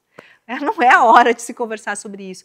A hora de se conversar sobre práticas sexuais é justamente no cotidiano, num dia que está tudo bem, num dia que tu está se sentindo conectado, ou com um estímulo específico, estou assistindo um filme, estou assistindo uma série, estou vendo uma reportagem, estou vendo um podcast, o que tu pensa sobre isso? Então, porque eu tenho pensado nisso, naquilo. Nesses momentos de segurança, né, e sempre saber comunicar, né, pensando que é um tema sensível para todos, e principalmente para os homens, a gente sempre começa pela nossa margem de segurança. Então, eu começo dizendo o que tá bom, o que eu gosto, o que me conecta, né? Eu dou o outro um lugar, ó, tá tudo bem, né? E aí, na medida disso, você vai, olha, mas tal coisa, eu imagino que pode ser melhor. E falar da gente, né? Eu gostaria que fosse assim, ou eu gostaria que fosse assado, olha, tenho pensado nisso, ou tal coisa que tu fez eu já não gostei tanto. Uma comunicação mesmo de troca, de poder dizer como eu me sinto, e de abertura, que às vezes é algo também que a gente não pode rotular. Eu não gostava com um parceiro e gosto com outro, ou eu não gostava ontem, mas hoje. Tem um exercício que eu passo na terapia sexual que chama focagem de sensações. Então, eu, como sou muito prática, acabei fazendo disso um desenho, né? Então, tem lá um bonequinho masculino e um bonequinho feminino com umas legendas. E aí, a sugestão é que o casal tire um tempo e que faça um escaneamento do corpo. Então, um fica deitado e o outro passa a mão por todo o corpo. Quem está recebendo pode falar sobre como prefere o toque. Aqui eu quero que tu mais força ou aqui mais suave. E quem está aplicando está percebendo. Né? O que eu sinto quando eu toco o braço? O que eu sinto quando eu toco as costas? O que eu sinto? E aí, claro, quando tem uma temática sexual mais sensível, muitas vezes as primeiras vezes é sem as partes sexuais, depois vai introduzindo, se precisa, né, no caso de ansiedade de desempenho, a gente tira o foco da genitalidade para trazer o erotismo para o corpo inteiro, para aí depois evoluir para isso voltar. Mas digamos que num casal que está saudável, isso pode ser um exercício divertido. Passou lá a mão em tudo. Quem quiser pode me chamar que eu passo o exercício. Eu passo a mão, né, na frente, peço para a pessoa virar, faço mesmo, frente e verso, e depois o casal pinta o desenho lá. Então, se é o toquei, eu vou pintar no desenho masculino. Ah, eu adorei passar a mão nas costas. Nossa, eu gostei muito das pernas. Nossa, eu não gostei tanto de tal área. Então, foram 3 níveis de prazer no toque e um de desconforto. E a pessoa pinta. E aí ela recebe o toque e ela pinta também. E aí depois o casal junta os 2 desenhinhos e percebe. Ah, olha, realmente... Ah, tu não gostou de você tocar aqui? Nossa, mas eu adorei tocar aqui. Ah, nossa, que eu vi que tu não gostou mesmo, aí foi desagradável para mim. E assim, pasmem que nesse exercício, se você deixar um intervalo de tempo, ficar aí, sei lá, 6 meses, 1 ano, quando tu fizer de novo, tá diferente. Então imagina o quanto a gente muda, né? E o quanto muitas vezes poder confrontar isso cria novos códigos sexuais. Por exemplo, você descobre que, sei lá, o teu antebraço é super sensível, que um toque aqui é muito bom. Isso pode ser justamente a nova comunicação sexual. Quando ele quer te ativar, ele chega e toca naquela parte que você já sinalizou que é a parte mais que mais te ativa, e aquilo vira um código para aquele casal. Então a gente pode pensar quanta coisa tem para a gente fazer de autodescoberta e de descoberta a 2. Quantas vezes a gente não conta? Nossa, eu adoro o teu cheiro, nossa, eu adoro o toque, eu adoro a textura da tua pele, eu adoro o cheiro do cabelo, eu adoro o jeito como tu movimenta, nossa, esse ângulo é o meu ângulo preferido. Não, a gente não fala, a gente fica deixando isso acontecer, e aí daqui a pouco começam as críticas, dizer só o que eu não gosto. Assim. Então, trazer esse movimento para o casal de deixa eu te mostrar como eu tô te vendo, através dos meus olhos. E muitas vezes esse movimento de fazer essas narrativas, nossa, eu adoro te tocar aqui, traz a atenção. Nós mulheres que temos tanta dificuldade de concentração sexual, que talvez uma das maiores dificuldades da gente conectar com prazer é que a gente não se concentra, né? Nossa cabeça não para. Então, enquanto o homem ele precisa estar extremamente concentrado para não perder a ereção, nós podemos estar passeando, né, pela nossa agenda, pelas nossas tarefas. Aí, será que eu me depilei? Será que desse ângulo aparece celulite? Pelo amor de Deus, nessa hora, nenhum homem está olhando para nada. Celulite, eu te amo em braille. Inclusive é uma coisa super feminina, né? Se ele quisesse uma pele lisinha, provavelmente estaria com um homem. Então, assim, a gente poder perceber que tem questões, né, que a gente não precisa. Nunca vi um homem me dizer assim, nossa, brochei porque a barriga dela balançava, o peito dela estava estranho. Nunca ouvi isso em 20 anos de clínica, né? O que eu vi é, nossa, a expressão facial dela ela estava com um olhar de desejo, ela estava com um sorriso, ela estava quente. São expressões daquilo que tem de melhor, né? Então, quanto se a gente como casal, exercita essa capacidade de ir narrando o que eu estou vendo de mais belo no outro, o que aquilo está me despertando, e eu trago a atenção dos 2 para isso, esse nível de concentração vai aumentar muito o nível de prazer. Vai fazer com que o corpo realmente responda. E para muitos casais, eu digo, para as mulheres, ou uma narrativa mental, nossa, eu estou adorando esse toque, nossa, eu estou adorando esse cheiro, eu gosto quando me pega assim. Então, quanto uma narrativa verbal, né, em que tragam os 2 para o mesmo ponto. Isso funciona tanto por uma estratégia neurobiológica, né, de que quando estamos atentos a detalhes, o nosso corpo relaxa e se abre para a experiência e para a beleza, porque afinal, né, se tivesse um leão correndo atrás de nós, não estaremos olhando para detalhes. Né? Então, uma estratégia muito importante é a gente se ater a detalhes para trazer esse nível de segurança, para que então a gente possa conectar e encontrar níveis maiores de prazer. E é por isso que as coisas clichês funcionam, né? Então a pessoa diz, nossa, no papo do motel, e no motel é legal, né? Aumenta o prazer. Primeiro, tem uma intencionalidade, os 2 vão lá com um objetivo, né? Então isso já é um sim. Depois, o ambiente de motel, se for um motel legal, né? Como os que a gente já trabalhou, né? Nós éramos são garotos muitos de programa motel. Já, olha, de programas de entrevista, assim. Mas o quanto o ambiente, né, cheio de detalhes, faz com que, ao eu apreciar os detalhes do lugar, o meu sistema nervoso saia dessa coisa combativa, entre num movimento mais contemplativo. Aí, sei lá, tem lá a banheira, eu vou ter o cheiro, eu vou ter o barulhinho, eu vou ter a luzinha, eu vou ter tantos elementos que o meu corpo vai se obrigar a prestar atenção, que a minha rotação mental vai baixar e eu vou ficar mais disponível. E a questão é, legal ir no motel, mas a gente pode fazer isso em casa. A gente pode colocar um cheirinho, a gente pode, né, perceber o ambiente, a gente pode prestar atenção no outro. Gente, um corpo tem tanta coisa para a gente olhar, para se ater a tantos detalhes. O outro está diferente a todo momento, né? Então, o quanto se a gente explora isso e vai para esse lugar de tranquilidade, de apreciação, de beleza, a gente vai estar aberto a esse movimento de prazer, né? Então, isso é uma psicoeducação, né? A gente aprender a ficar com o corpo e a cabeça no mesmo lugar, lugar, aprender a trazer o corpo para receber, e aí receber o desejo do outro, receber o toque do outro, receber tudo que está acontecendo ali, poder apreciar esses movimentos vai fazer toda a diferença para que a gente, inclusive, aí numa das perguntas que deve ter muito, possa atingir o tão famoso orgasmo. Daí uma pergunta que a gente teve também é o que as mulheres mais escondem no relacionamento, nos relacionamentos, enfim, e os homens também, o que eles mais escondem. Dos homens é fácil, a sua vulnerabilidade.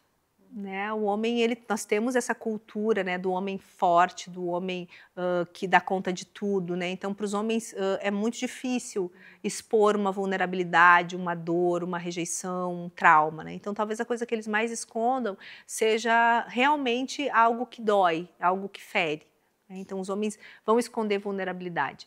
E acho que as mulheres, o que mais escondem é talvez a própria negligência com o seu autoconhecimento, né? Então, estão focadas em 1000 coisas, mas não se conhecem, não sabem o que, e escondem também, não só dores, mas até as suas potências, o que realmente gostariam. Acho que, como mulheres, eu brinco muito com aquela frase do Jung, poderíamos ser tão melhores se não quiséssemos ser tão bons, né? Então, acho que nós, mulheres, o esconder é realmente não comunicar claramente. As mulheres são muito menos honestas nas relações que os homens. Às vezes, realmente, por não saberem, né? Mas vamos dizer assim, sei lá, tu vai ficar chateada se eu for jogar bola? Não, imagina. Aí o cara entende... Mas fica. Pode ir. Sim, pode ir. Aí ele chega, você tá de cara feia. Exatamente. E aí ele se dá o direito de ficar chateado de verdade. Porque, pô, tu disse que tava tudo bem. Se eu soubesse que ia ter esse preço, eu não tinha ido. Né? Então, poder dizer assim, olha... Feliz de você jogar bola, eu não tô. Eu preferia que tu ficasse aqui comigo. Mas, enfim, se tu tem que ir, vou ter que lidar com isso. Ou uma comunicação que eu brinco com os. Qual o tamanho da encrenca para eu jogar bola? PM ou G? Né? E tem dias que pra gente vai ser P, tem dias que vai ser M, tem dias que vai ser G. E talvez um dia eles... G, beleza, pago quando voltar. Né? Lido com o G. E daqui a pouco P, por P eu vou. Não, por G, acho melhor ficar em casa. Se as mulheres são realmente honestas em dizer, né, o que você pensa e arcar com isso, talvez o outro te desagrade e assim, tudo bem, vai jogar bola, tá? Mas amanhã de noite eu quero que a gente saia pra jantar. E aproveita que vai ser um restaurante bem caro. Vai sair caro essa jogada de bola. E o cara vai dizer, topo, beleza. Mas pode ficar emburrada hoje e amanhã a gente paga. Beleza. Tranquilo. Uma comunicação clara. Então, acho que o que as mulheres mais escondem é isso, sabe? A gente quer ser boazinha. Ai, não, super eu entendo, né? E eu sei que isso é disruptivo, né? Porque eu vejo hoje que eu tenho novos relacionamentos, né? Fiquei num relacionamento por muito tempo e agora estou em relacionamentos novos. Eu vejo quanto é contracultural o cara te perguntar uma coisa e você responder real. Você fica chateada com isso? Sim, fiquei. Falei, sim, fiquei, mas consegui lidar com isso, né? Enfim, o jeito de compensar isso é tal. Ponto. Simples. Isso a gente não olha para isso dessa forma, né? Então, se pudéssemos ser mais honestas, dizer assim, olha, minha expectativa era tal, tal, tal, fico frustrada mesmo. Mas você foi um fracasso. Minha expectativa. E aí a gente poder se dar conta também disso, né? Quem criou a expectativa? Fui eu, né? Muitas vezes a gente imagina uma coisa, né? Sei lá, vamos para o mais clichê. Nossa, vamos sair para jantar? Ai, vamos. Aí você imagina uma noite super especial, você vai lá, se arruma toda, e aí você chega na sala, chega a criatura com camiseta de time e bermuda. Aí você brocha já. Não, você não comunicou. Né? Sair jantar podia ser ir no boteco da esquina, coisa. Agora você pode dizer, olha, quero sair para jantar, quero te ver bonito, coloca aquela camisa que eu adoro. Então hoje eu quero aquela noite, se produza para mim. Beleza. O cara vai fazer, ou ele vai dizer, não, hoje não tô tão saco pra isso, né? Então hoje eu consigo dar isso aqui, amanhã a gente faz. Hoje é Crocs. Porque o homem, ele não tem essa visão ampla, né? Sim. Ele tem a visão focada ali. É executora, né? Exatamente. Tem um videozinho muito legal de um casal, que ele diz assim, amor, hoje a gente vai sair jantar. E ela, sério, vamos? Ele, então vai se arrumar que eu posso te pegar. E dela, aonde que nós vamos? Ele, tu não vai acreditar. E daí, né, e ele vai botando assim, e ela, aonde nós vamos? Ele, tu não vai acreditar, chuta. E daí ela larga o que ela realmente quer. E ele, tu acertou. E essa é uma outra... sushi. E ele, tu acertou, nós vamos no sushi. Ela, como você sabia? Só que ele foi criando todo o clima pra ela responder. Assim. Claro, é muito engraçadinho. Muitas vezes, eles têm um lugar de tanto faz muito maior que o nosso, porque justamente eles são práticos. Eles não constroem expectativas. Então vamos sair jantar. Tá, mas o que tu quer? Não sei, o que tu quer? Ele tá te dando uma mensagem clara, eu quero te agradar, eu não quero sair jantar, eu quero te agradar. Aí fica, você que sabe. Aí ele fala, vamos pizza. Pizza não. Hambúrguer. Não, muito gordo. Tá, qual é o problema de dizer tal coisa? Pior é eu me surpreendo. Não, me surpreendo É pra acabar. Em todos os restaurantes da cidade, do Rio Grande do Sul, me surpreende. Não, e pra tudo, né? A armadilha de presente, né? Ai, nossa, se ele me conhece, ele vai dar um presente super, que é a minha cara e tal. Pode ser que sim, pode ser que seja um observador. Pode ser que não, né? Pode ser que não. Então, assim, brinco, né? Um casal, faz um grupo lá, soluções de presentes. E tudo que você achar legal, manda pra aquele grupo. A hora que ele for escolher, ele escolhe uma daquelas coisas. Olha que prático. Mas aí cadê a surpresa? Nossa, eu quero que ele ache uma coisa na minha cara, que seja a minha cara. Tá, talvez ele consiga isso uma vez por ano. Ou por década. Às vezes nem a gente consegue comprar um presente pra gente mesmo.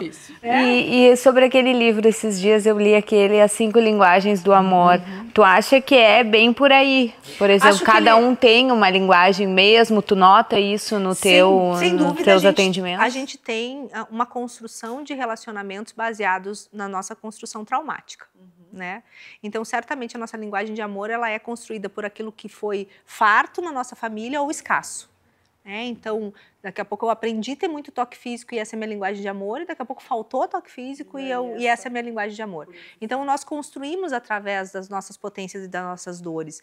Então, sim, ele tem. Agora, o que eu acho perigoso é o uso desse livro. Então, quer dizer, minha linguagem de amor é tal, pronto, acabou, fechou, né? E o outro tem a obrigação de só me demonstrar desse jeito. E aí, a linguagem de amor do outro. Eu acho que quando esse livro ele é usado para eu entender que a linguagem de amor do outro é diferente e que a relação precisa transitar nessas duas coisas, então sim, eu vou receber o elogio, ele é mais verbal, então eu vou me esforçar para falar mais, né? E o outro vai então se esforçar para tocar mais. Quando isso vira um intercâmbio e a gente se permite se manter curiosa, porque daqui a pouco, hoje a tua linguagem é mais auditiva e talvez daqui a pouco tu começou a ganhar uns presentes super legais e descobriu que presente é uma coisa legal e daqui a pouco esgotou a parte do presente e você quer viver momentos especiais, tempo de qualidade. Gente, a gente muda. A gente não tem... A gente não tem só uma. Exato. Então, acho que quando a gente... Tem uma dominante naquele momento, de repente. Cronificar isso, né? Ou ir para esse lugar de arrogância, né? Então, aí o outro sabe que a minha linguagem de amor não é essa. Tá, mas é a dele. Né? O quanto numa relação de casal a gente precisa estar muito aberto para que a gente possa se alegrar com a questão do outro, porque nós ainda temos muito ranço de amor romântico, né? A gente quer a metade da laranja, a pessoa que vai ser super compatível com a gente, né? E fica criando expectativas. Eu psicoeduco muito isso no consultório, dizendo assim, por exemplo, sabe quando o cara não tá afim de ir num lugar que você quer ir e ele vai? Tem que valer 2 pontos, não só 1.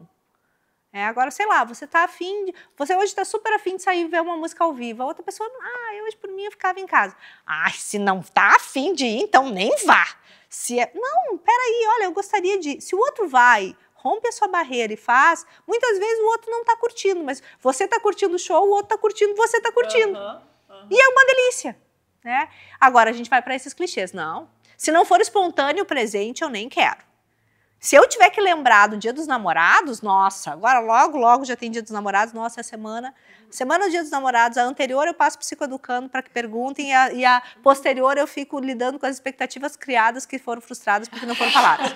Então, 2 semanas de muito trabalho. Então, assim, o que você quer no Dia dos Namorados? Não sei. A gente vai se dar presente? Não sei. Aí eu acabo, não presente não, né? Se ela quiser alguma coisa, ela fala. Aí fica mega frustrada. Não, olha, é uma data importante para mim. Olha, eu quero sair. Olha, eu vi programação da cidade que tem tal restaurante, tal coisa eu gostaria de ir. Olha, sim, flores são importantes, ou bombons, ou presentes. Gente, qual é o problema da gente falar? Sabe quem é que adivinhou o que a gente precisava sem a gente falar? Quem é a única pessoa que foi habilitada para fazer isso? Quem? Quem conseguiu adivinhar o que nós precisávamos sem que a gente pudesse falar? A mãe. E quando? Quando o bebê. Né? Depois, quando a gente cresceu, nem isso. E a gente quer que o santo marido, um ser de outra galáxia, que tem outro corpo, outros hormônios, outras prioridades, adivinhe e atenda. Gente, é difícil demais. Mas eu já falei, eu tô há 10 anos casado. Ok, mas assim, então faz que nem aquele pastor fala das redes. Bota lá o lembrete dia 11, amanhã é dia dos namorados. Lembra de comprar umas flores. Aonde? Na floricultura tal, falar com quem fulana, tal telefone. Qual é a dificuldade? Entende? Porque os homens não se dão conta. E a gente pode ser muito prática. Ou realmente dividir, eu pelo menos fazia isso. Anos pares, eu cuido do aniversário de casamento, você cuida do dia dos namorados. Anos ímpares, você lida com o aniversário de casamento e eu com o dia dos namorados. Pronto. Esse ano é contigo. Né? Agora, no ano que era dele, mas eu queria muito ir em tal lugar. Hoje em dia tá lá no Instagram, manda eu quero ir nisso aqui. Não, eu quero que ele adivinhe que... Esse que eu acho que é o grande problema, né? Eu quero ir em tal lugar, eu quero fazer tal coisa, eu quero motel depois, eu quero motel antes. O que ele quer? Porque vocês se deram conta que muitas vezes nessas datas ou em situações a gente não pergunta o que o outro quer. O que ele quer? O que para ele seria o comemorativo, né? Então, acho que a gente complica muito as relações quando a gente vai para esse lugar, né? E aí vocês querem simplificar? Sim, ele quer o quê? Contato. Sim, provavelmente quer sexo. E aí, as alegorias que precisam fazer para ter isso, eles vão topar. Então, vai ser o restaurante, vai ser a flor, vai ser o presente, sim, para ter um momento de conexão. E tem uma outra pergunta na nossa caixinha, e eu vou mudar um pouco o assunto de saco para mala agora. Traição. Tem perdão ou é o começo do fim? Essa foi bem a pergunta que a gente recebeu, eu já agradeço, muito boa. Obrigada, pessoal. Traição, um sintoma. Traição, febre. Sabe? Quando a gente está com febre, a gente não sabe se é dor de barriga, se é dor de garganta, se é ouvido. Né? Acho que traição é um tema que traz muitas questões morais, né? E que nos coloca num movimento de combate. Obviamente, dentro do consultório, do jeito que eu olho ela como um sintoma. Né? E existem traições que são a favor do casamento, né, da relação, e traições que são contra. A relação de casal é uma relação de equilíbrio. Então, onde a gente precisa manter os polos. Se ambos estão conectados, são prioridade, não vai ter espaço para uma terceira pessoa. A partir do momento que alguém abrir um espaço, né, vai se abrir espaço para uma terceira pessoa. Então, assim, primeiro, é uma relação de corresponsabilidade. Não é uma relação de... Não existem vítimas e algozes numa traição. E eu sei que isso é contracultural. Né, e que provavelmente isso vai gerar polêmica. Agora, não existem vítimas, né? O buraco para caber uma terceira pessoa, ela foi cavada a 4 mãos. Né? E para chocar mais ainda, a primeira traição nunca é de quem buscou uma terceira pessoa física.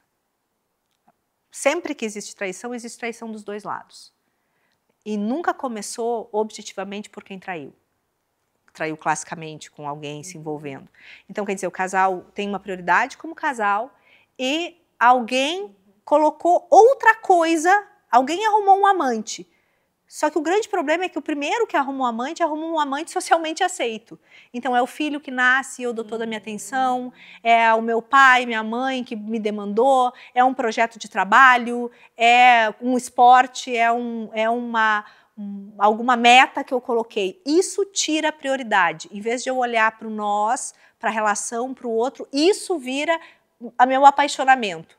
E aí eu saio desse lugar. Para o outro aguentar ficar se relacionando comigo, ele também precisa botar outra coisa em primeiro lugar. E às vezes essa outra coisa vai ser a outra pessoa.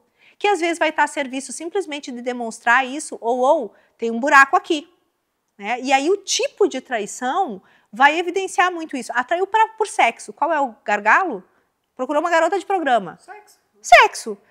Se envolveu com alguém muito próximo, a secretária, a vizinha, assim, alguém que estava ali dando atenção, olhando, né? Se envolveu com alguém que elogiava muito, bajulava muito, né? Porque muitas questões de infidelidade chegam no consultório e eu já ouvi diversas vezes, principalmente de homens. A amante que eu estou é menos bonito que a minha mulher, é menos inteligente que a minha mulher, é menos cheirosa que a minha mulher, o sexo nem é tão bom. Aí, obviamente, eu pergunto, mas o que tu tá fazendo? Aí, quando eu chego, nossa, o olho brilha, o corpo responde, tudo que eu falo é interessante, sempre tem tempo, sempre tá ali. Bom, qual é o buraco dessa relação? E aí o que acontece? Quando se descobre uma traição, aí em vez dos dois se responsabilizarem, o traído se outorga esse lugar de nossa, eu sou a vítima e agora você tem que compensar. O outro sabe que a traição é um descumprimento de contrato, então ela tem consequências. né? Não existe perdão em relação a isso, porque o perdão faz com que alguém fique um degrau acima do perdoado e aí acabou a relação, mas existe compensação. Então, quer dizer, se o outro errou, ele vai ter que compensar de algum jeito, ele vai ter que reparar esse erro de alguma maneira, né? Com reparação, se ambos puderem olhar para o buraco, mas são traições sucessivas, eu perdoei, e aí aconteceu de novo. O buraco continuou, gente. A gente não falou sobre o problema. Então, tirou-se, eu brinco, às vezes o carro tá lá, estraga, fura o pneu, a amante entra como step, roda mais um pouco, daqui a pouco se eu não consertar, né, eu não vou botar o pneu de volta. E sim, é um jeito contracultural de olhar para isso, mas é o que funciona, porque muitas vezes a gente diz, se eu descobrisse uma traição, eu matava, picava, eu saía fora. Quantas pessoas realmente separam por causa de uma traição? Pouquíssimas. Quando? Quando aquela traição ela foi a serviço do casamento da separação. E aí a separação é a traição por paixão. Então, quando um casal tem um espaço aberto, porque alguém colocou outras coisas, e às vezes a própria pessoa que colocou os filhos em primeiro lugar vai despertar o lugar de mulher com outro homem. O cara botou o trabalho no lugar de mulher e vai despertar que isso não está legal com outra mulher. Então, não estou dizendo que quem começou, não começou traindo de um outro jeito. E aí o outro traiu também para equilibrar, e aí depois surgiu uma terceira pessoa.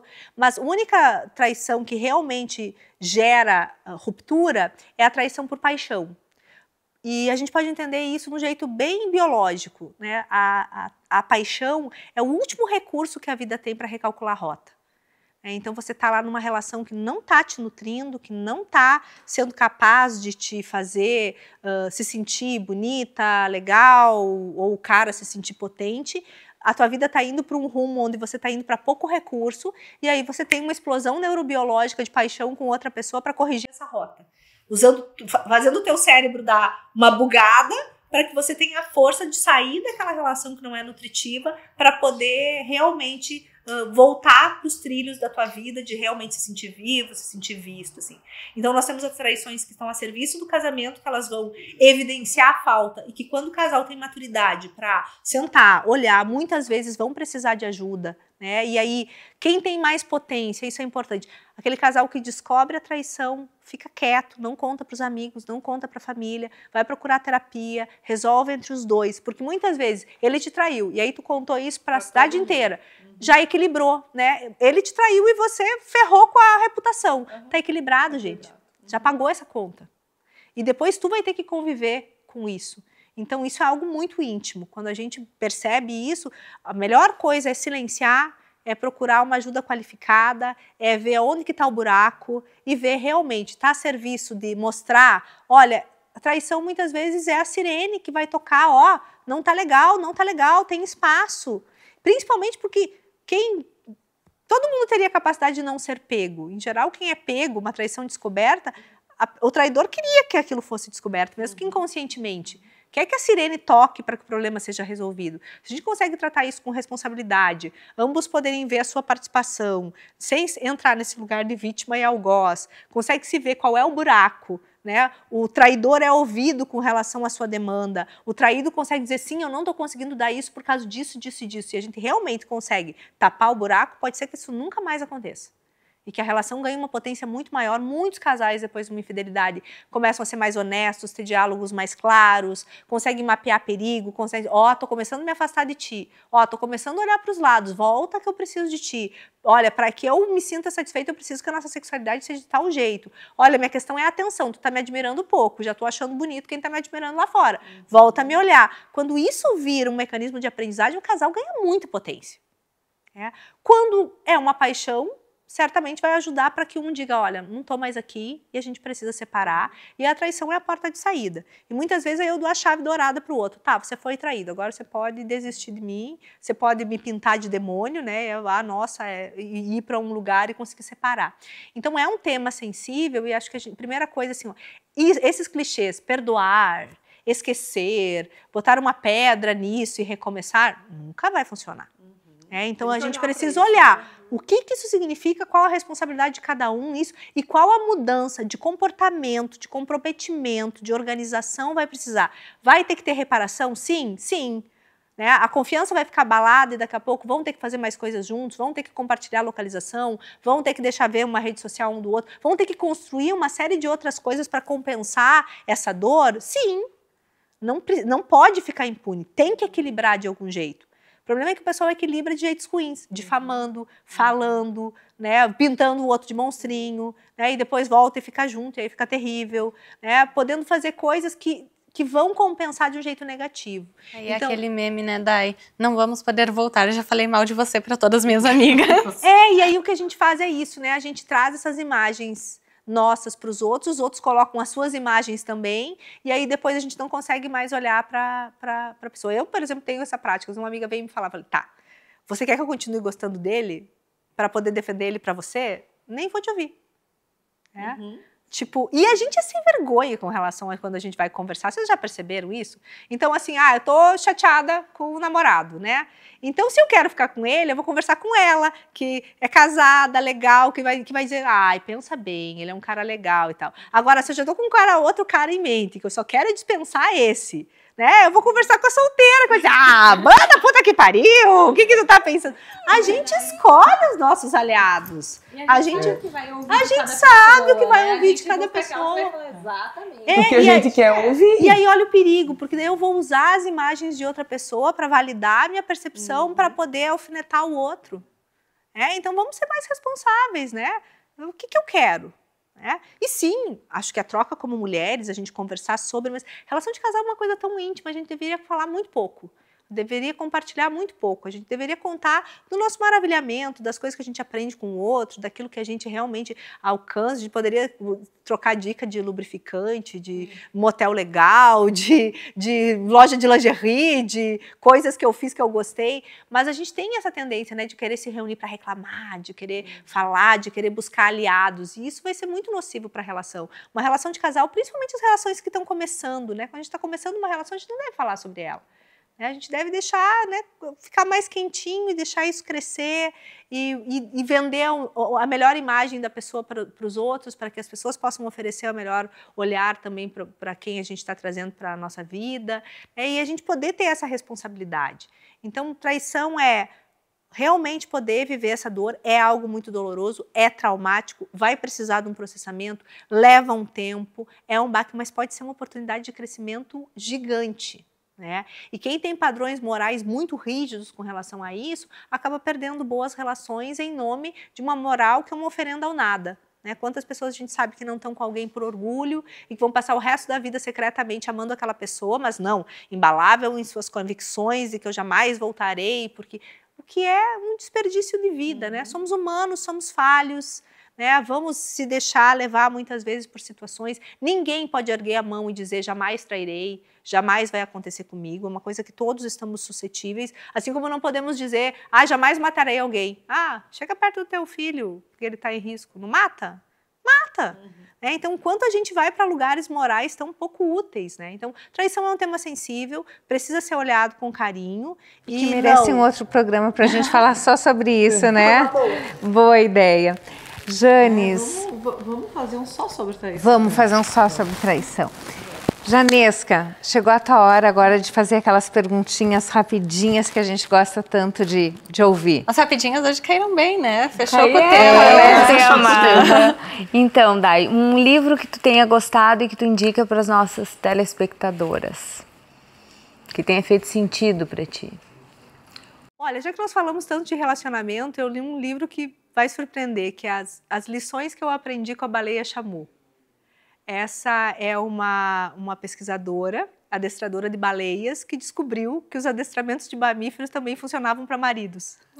Então, ela traz uma visão de o quanto essas coisas de comunicação e de potencializar o que é positivo e dar menos atenção para comportamentos que são inadequados, que funcionam com os animais, funcionam nas relações humanas. Acho que é uma leitura divertida, leve e que eu, para mim, mesmo com a experiência de ter lido muita coisa técnica, na simplicidade da fala, me trouxe reflexões importantes e mudanças de comportamento. Acho que pode ser um presente para isso que a gente está falando, né? Do quanto nós mudamos o nosso olhar. Não tinha pensado sobre isso, mas diante de tudo que conversamos, acho que é um dos livros que eu não vou me lembrar o nome da autora, que eu sou péssima nisso, mas que é um livro que nos traz para olhar para como o outro responde ao nosso comportamento, e o quanto a gente tem que cuidar do nosso comportamento. Para que ele gere nossas emoções. Uma pessoa que você gostaria de ter conhecido? Uma pessoa que eu gostaria de ter conhecido, nossa, são várias. Mas, ultimamente eu tenho andado bem encantada pela Lois Salomé, que é uma personagem que aparece no Nietzsche, no Freud, que é uma mulher muito encantadora, que era uma escritora da época e que tinha um pensamento completamente diferente, que influenciou grandes pensadores e que ficou nos bastidores. Certamente eu adoraria ter conversas com ela. E quem você gostaria de conhecer? Hoje? Hoje.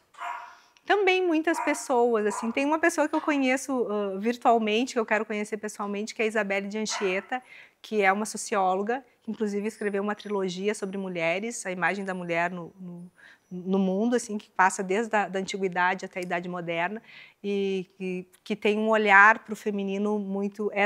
eu tanto quero conhecer que já tenho a programação para conhecê-la, assim, então é alguém muito inspiradora, tem um Instagram maravilhoso, ela usa as obras de arte para fazer a leitura do que naquela época eram os valores da época e a imagem da mulher, assim, uma trilogia que vale muito a pena a gente ler para perceber o quanto o nosso olhar para o feminino mudou e foi influenciado por cultura, religião, arte. É uma mulher muito inspiradora que eu tenho, sim, muita vontade de conhecer, que já me relaciono virtualmente e que quero ainda esse ano estar na presença dela. E uma situação no consultório que tu atendeu e que te marcou assim muito? Olha, são muitas, mas se eu fosse resumir, eu sempre me emociono com o quanto os homens são amorosos, o quanto os homens são capazes de, muitas vezes, sujar as mãos de um jeito especial para liberar as suas mulheres. Então, teve N casos em que homens me contaram situações em que, por exemplo, percebiam que a relação não ia evoluir, que eles não iam atender a expectativa daquela mulher, e eles fizeram algo que sabiam que para ela ia ser o fim. Seja uma traição, seja descumprir um contrato, seja não gostar de alguém que era muito importante para ela e ferir, simplesmente para dar a chave da porta para que ela pudesse ir embora. Sim. Então, acho que às vezes em que a gente olha muito para o amor da permanência, né? Para o amor de investir, de tentar tudo. E o amor da renúncia, ele também é um amor grandão. Eu sempre me emociono quando eu percebo no consultório que alguém, sabendo que não conseguiria atender às necessidades de outra pessoa, se dispôs a terminar. E às vezes, muitas vezes os homens, e cada vez mais também mulheres, fazem isso às vezes de um jeito que para a sociedade fica feio, mas que está movido por um profundo amor, assim, por uma questão, eu não tenho mais para dar para ela o que ela quer, então eu a liberei dessa forma e esse seria o único jeito. E tem N vezes... Não terminam nessa situação, vou interromper agora, mas só por esse ganho. Porque o outro não vai embora, né? Tipo, daqui a pouco eu digo, não te quero mais, mas por favor, a outra pessoa vai ficar presa. Às vezes precisa de um ato, né? Uma ruptura drástica, né? Uma ruptura drástica. E a gente não olha para isso, né? Como, por exemplo, situações em que alguém termina um relacionamento longo e logo em seguida começa a se relacionar com outra pessoa.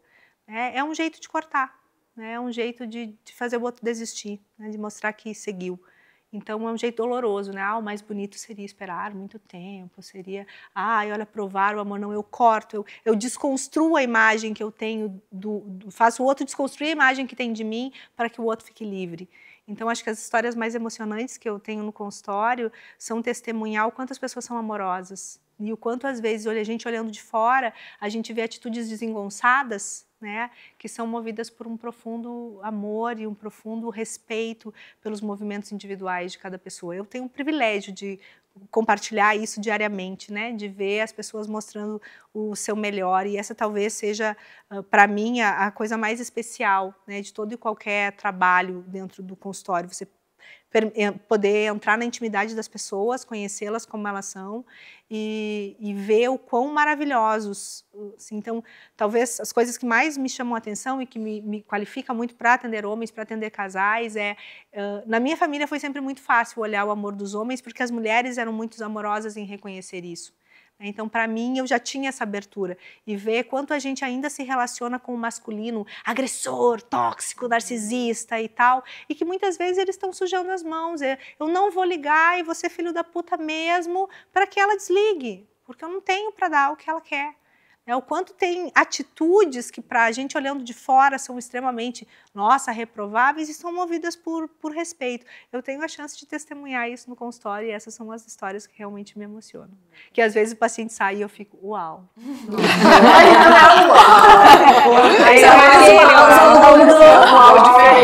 E uma música para a nossa playlist do Spotify. Nossa, difícil.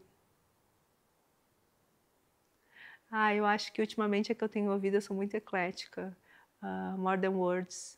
É linda, né? Sempre vai ser um clássico. Para mim é um clássico e eu ando meio apaixonada pelos clássicos. Mas, assim, talvez porque ela traduza muito, além da melodia, da simplicidade do violão, né? A questão é se a gente pudesse ir além das palavras, né? Justamente eu que trabalho com palavras, mas digo, quando podemos estar numa relação onde as palavras não sejam necessárias, é o paraíso. Bom, para quem estava esperando que a gente falasse de muita sacanagem, eu preciso desiludi-los, né? Para mim, sexo é algo muito sagrado, é a nossa potência máxima. Meu olhar para a sexualidade é como um recurso, como uma fonte inesgotável de autoconhecimento, de realmente acessar a nossa potência e o divino em nós. Então, não tivemos dicas, não tivemos pequenas coisas, tivemos um olhar a respeito de poder entender o que é ciência, o que é tecnologia, todo o estudo pode nos proporcionar para que a gente use a força do sexo como algo conectivo. E não tem como falar de sexo sem falar de relações, né? Por isso permeamos tanto por relacionamentos. Então, um relacionamento saudável vai resultar num sexo com uma potência saudável e um sexo com potência saudável com certeza vai melhorar as relações. Se a gente puder olhar para o sexo com mais responsabilidade, podendo nos apropriar do ser sexual que somos, da força conectiva que isso tem, nós realmente vamos poder usar o sexo como um recurso de saúde. Então, o meu convite para todos que nos ouviram é que procurem informações de qualidade sobre sexualidade, que mude o seu olhar, que não use receita de bolo, que não use o que funcionou para o vizinho, que invista no seu autoconhecimento, que invista em conhecimentos de qualidade com pessoas qualificadas, para que realmente possa explorar a sexualidade de um jeito diferente. Tem muita coisa legal disponível, né? Tem muito recurso, mas a gente precisa usar isso com tremenda responsabilidade, né? Então, sinto se frustramos vocês não trazendo, né, pirotecnias. O sexo não é pirotécnico. Na verdade, se a gente estiver conectada com o nosso corpo, olho no olho, pele na pele, precisa ser mais que suficiente. Uau! Maravilhosa! Foi uma conversa prazerosa. Mas eu acho que a gente tem que fazer